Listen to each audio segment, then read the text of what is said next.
Shalom. जय मसीह की। खुदा के बेटे यीशु के नाम में आप सबों को मेरा सलाम। मैं खुदा का शुक्र अदा करता हूँ आज के दिन के लिए कि खुदा ने आज हमें ये मौका दिया कि उसके नाम को इज्जत और जलाल दे सके, उसकी महिमा कर सकें। और सबसे बढ़ के मैं खुदा का शुक्र अदा करता हूँ इस बात के लिए कि खुदा ने आज ये मुमकिन किया कि मैं उसके कलाम को, उसके वचन को आपके साथ बांट सकूं। और ख़ास तौर पर रोशन राहें, आज उनके वसीला से मैं खुदा के कलाम को आपके सामने, आपके साथ शेयर करना चाहता हूं, जो कि नाम से ही हमें पता चलता है कलाम की बात हो रही है। जैसे ज़बूर 119 वर्स नंबर 105 में खुदा के कलाम में लिखा है कि तेरा कलाम मेरे कदमों के लिए चिराग और मेरी राह के लिए रोशनी है। बेशक उसका जो कलाम है वही हमारी सेहत है, वही हमारी एनर्जी है, वही हमारी पावर है, क्योंकि वहां से कुव्वत आती है। और जब हम उसकी राहों पर चलते हैं और शरीर की राहों से जब हम दूर होते हैं तो हम बाबरकत होते चले जाते हैं। आए मेरे साथ खुदा के कलाम में से ज़बूर 1, उसकी ये सारे ज़बूर की 6 आयात हैं जो कि हम पहली आयत से देखेंगे। लिखा है खुदा के कलाम में, मुबारक है वो आदमी जो शरीर की सलाह पर नहीं चलता। मुबारक है वो आदमी जो शरीर की सलाह पर नहीं चलता और खताकारों की राह में खड़ा नहीं होता और ठट्ठाबाजों की मजलिस में नहीं बैठता। यह उस शरीर आदमी की यहां पे बात हो रही है जिसकी फेलोशिप शरीर लोगों के साथ है, जो रात दिन ऐसे मंसूबे बांधते हैं कि हमें शरारत को कैसे करना है।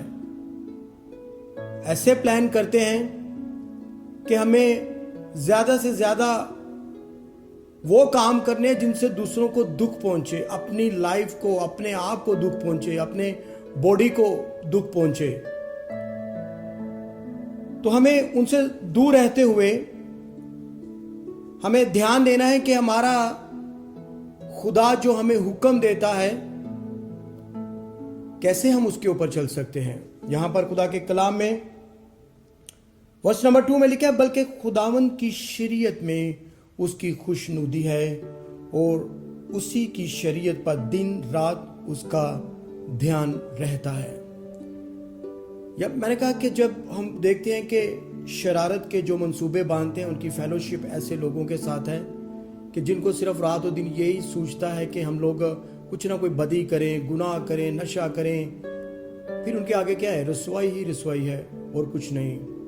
लेकिन जिनका ध्यान खुदा के कलाम पर, उन रोशन राहों पर है, वो रोशनी पर जो चलते हैं, जो खुदा के नूर को देखते हैं और आगे बढ़ते हैं, याद रखें कि उनको फिर किसी चीज की कमी नहीं होती, क्योंकि खुदा के कलाम में लिखा है कि जिनका ध्यान खुदा के कलाम पर रहता है उनके लिए लिखा है, वो उस दरख्त की मानिंद होगा जो पानी की नदियों के पास लगाया गया है और जिसका पत्ता भी नहीं मुरझाता।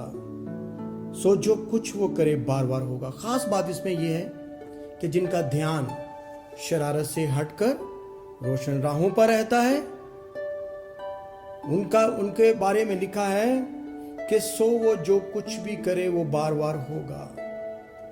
वो कोई भी बिजनेस करे, वो कोई भी जॉब करे, वो कोई भी रिलेशन बनाए, वो कामयाब होगा, क्योंकि खुदा का पाक उसकी मदद और रहनुमाई करेगा, क्योंकि उसका ध्यान ठीक है, उसका ख्याल ठीक है। इसीलिए आगे खुदा के कलाम में लिखा है, बल्कि शरीर ऐसे नहीं, बल्कि वो भूसे की मानिंद जो शरारत के मंसूबे बनाते हैं, जिनकी फेलोशिप ठीक नहीं है, उनके बारे में लिखा है कि बल्कि वो भूसे की मानिंद जिसे हवा उड़ा ले जाती है। इसीलिए शरीर अदालत में कायम ना रहेंगे, ना खताकार साधकों की जमात में, क्योंकि खुदावंद साधकों की राह जानता है, पर शरीरों की राह नाबूद हो जाएगी, खत्म हो जाएगी। हमें पता चलता है, हम देखते हैं कई दफ़ा हमारे माइंड में ये चीज़ें आनी शुरू हो जाती हैं कि यार हम तो दुआ भी कर रहे हैं, हम तो कलाम भी पढ़ रहे हैं, हम तो सही से हमारा ध्यान ख्याल जो है वो खुदा के वचन पर है, लेकिन कई दफ़ा हम जब डिस्टर्ब होते हैं तो हम सोचते हैं कि उसकी तरफ देखो, वो तो बढ़ता फूला चला जाता है, उसको तो किसी चीज़ की कमी नहीं है। आज हम खुदा के कलाम जो हमें ना, वो हमारी सबसे बड़ी तसल्ली है। हम खुदा के कलाम में देखते हैं, ज़बूर 37 में, साम 37 में लिखा है कि मैंने शरीर को बड़े इक़्तिदार में ऐसे फूलते देखा जैसे कोई हरा दरख्त अपनी असली जमीन पर फलता है। जैसे अपनी असली जमीन पर। आपको शरारत के जो मंसूबे बांधते हैं, जो शरीर हैं, जो अबलीस के काम करते हैं, अबलीस के साथ चलते हैं, अबलीस की राहों पर चलते हैं, हमें तो नजर आएगा कि वो तो बहुत बढ़ रहे हैं, बिजनेस भी ठीक चल रहा है, घर भी बहुत बड़ा बना लिया है, किसी चीज की कोई कमी नहीं। लेकिन उनके बारे में ज़बूर नवीस दाऊद क्या कहता है, उसका एक एक्सपीरियंस अपना वो बयान करता है और कहता है कि मैंने शरीर को बड़े बड़े इक़्तिदार में ऐसे फलते देखा जैसे कोई हरा दरख्त अपनी असली जमीन पर फलता है। लेकिन आपकी तवज्जो मैं वर्स नंबर 36 पे चाहूंगा। लिखा है, जब कोई उधर से गुजरा, जहां पे वो देखता है कि हरा दरख्त है, बड़ी बड़ी कोठियां डाल रही हैं, बड़े बड़े मॉल्स खड़े कर लिए, किसी चीज की कमी नहीं दिखाई दे रही, लेकिन वो दूर से दिखाई नहीं दे रही। अगर आप उनके पास जाएं, उनके जाके उनकी सुने, यीशु की मोहब्बत उनको दिखाएं, तो वो फूट पड़ेंगे कि उनके अंदर क्या चल रहा है। इसीलिए लिखा है वर्स नंबर 36 में, लेकिन जब कोई उधर से गुजरा और देखा तो वो था ही नहीं, बल्कि मैंने उसे ढूंढा। दाऊद कहते हैं अपने एक्सपीरियंस में, वो कह रहे हैं कि मैंने उसे ढूंढा पर वो ना मिला, क्योंकि वो हवा की तरह बस आया और निकल गया, पता ही नहीं चला। कुछ शायद उसने वीक्स या मंथ्स या शायद कुछ साल उन्होंने अपनी तरफ से बड़े टोर से, बड़े अच्छे तरीके से गुजारे होंगे, लेकिन जो खुदा के साथ चलता है, लिखा है कि वो बार बार होगा। टाइम लगेगा, थोड़ा सा पीरियड शायद लंबा हो सकता है, शायद खुदा आपके लिए उससे बढ़ के कोई प्लान कर रखा है उसने, लेकिन मैं ये जानता हूं कि हमारा खुदावंद खुदा है और वो भला खुदा है, और उसके जो वादे हैं और जो यहाँ पे खुदा के कलाम में लिखा है कि सो जो कुछ वो करे वो बार बार होगा। वो जिसका ध्यान खुदा के कलाम की तरफ है, जिसकी तवज्जो खुदा के कलाम की तरफ है, जिसके कलाम में लिखा है कि जो हक ताला के पर्दा में रहता है वो कादर मुतली के साया में सुकूनत करेगा। मैं खुदावंद के बारे में कहूंगा कि वही मेरी पनाह, वही मेरी चट्टान, वही मेरी ढाल और मेरा किला है। आए उसके कलाम पर ध्यान दें, तवज्जो करें, ताकि जो कुछ करें बार बार हो जाएं, जो कुछ करें कामयाब हो जाएं।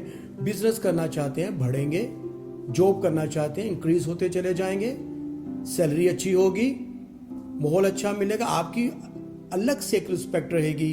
लेकिन शर्त यही है कि कलाम पर ध्यान रहे। ध्यान रहेगा, रोशन राहों पर चलेंगे तो बढ़ेंगे और खुदा आपसे खुश होगा। लिखा है दाऊद एक और जगह पर ज़बूर की किताब में 141 और वर्स नंबर 4 में लिखा है, मेरे दिल को किसी बुरी बात की तरफ माइल ना होने दे। अभी दाऊद, मुझे ऐसे लगता है कि वो दुआ कर रहा है, एक उसकी एक खुदा के आगे वो गिड़गिड़ा रहा है और खुदा से कह रहा है कि मेरे दिल को किसी बुरी बात की तरफ माइल ना होने दे कि बदकारों के साथ मिलकर शरारत के कामों में मसरूफ हो जाऊं। कहता है कि खुदा, मैं दुआ करता हूं कि मुझे इब्लीस वर्गलाए ना, वो किसी भी रखने से मेरे अंदर आके काम ना करने पाए, मुझे उनसे दूर रख, मैं लग रहना चाहता हूं। और अगर मैं यहाँ पे जब मैं इस ज़बूर को देखता हूं तो मुझे ऐसे लगता है कि जैसे दो किस्म के लोग, दो किस्म के ग्रुप हैं जो शरारत के मंसूबे बांधते हैं, जो मीटिंग्स को अरेंज करते हैं, जो कलाम पर ध्यान देते हैं, जो चर्चिस में जाते हैं और झुककर उसके नाम को इज्जत और जला देते रहते हैं। हम खुदा का शुक्र अदा करना चाहिए कि खुदा ने हमें अपना जिंदगी बख्श कलाम दिया है। हमें ज्यादा से ज्यादा कलाम को पढ़े, खुदा के हजूर में बैठे, तो आपका खुदा और मेरा खुदा जो कान रखता है, जो सुनने की कुदरत रखता है, वो आपको जवाब देगा। फिर आप बाबरकत होते चले जाएंगे, फिर आप जो कुछ भी करेंगे बाबरकत रहेंगे, और खुदा का बेटा आपकी जिंदगियों से, आपकी फैमिली से, आपके बिजनेस से जलाल पाएगा। मैं खुदा का शुक्र अदा करता हूं कि खुदा ने हमें अपना कलाम दिया। आए, अब वक्त है कि हम एक दुआ करें, वो खुदा से कहें दाऊद की तरह, जो हमने वर्स नंबर ज़बूर 141 में उसकी वर्स नंबर 4 में जो पढ़ा कि मेरे दिल को किसी बुरी बात की तरफ माइल ना होने दे कि बदकारों के साथ मिलकर शरारत के कामों में मसरूफ हो जाऊं। आए दुआ करें कि खुदा मेरे इर्द गिर्द का माहौल ठीक रहे। दुआ करें कि खुदावन मेरा दिल बदी की तरफ माइल ना हो, ताकि मैं शरारत के कामों में ना चला जाऊं, उन लोगों में ना उठूं बैठूं, बल्कि खुदा वो जो लोग इस तरह से जिंदगी गुजारे हैं वो तेरे खौफ में आकर आगे बढ़े, तेरे कलाम पे ध्यान दें, ताकि तेरा बेटा यीशु इज्जत और जलाल पाए। आए सारे अब्लीस के मंसूबों को, उसकी सारी नेगेटिव एक्टिविटी को जो हमारे खिलाफ है, उसको कैंसिल करें यीशु के नाम में, क्योंकि यीशु सब कुछ करने की कुदरत रखता है। खुदावंद आपको बरकत दे, खुदावंद आपके साथ हो। God bless you all.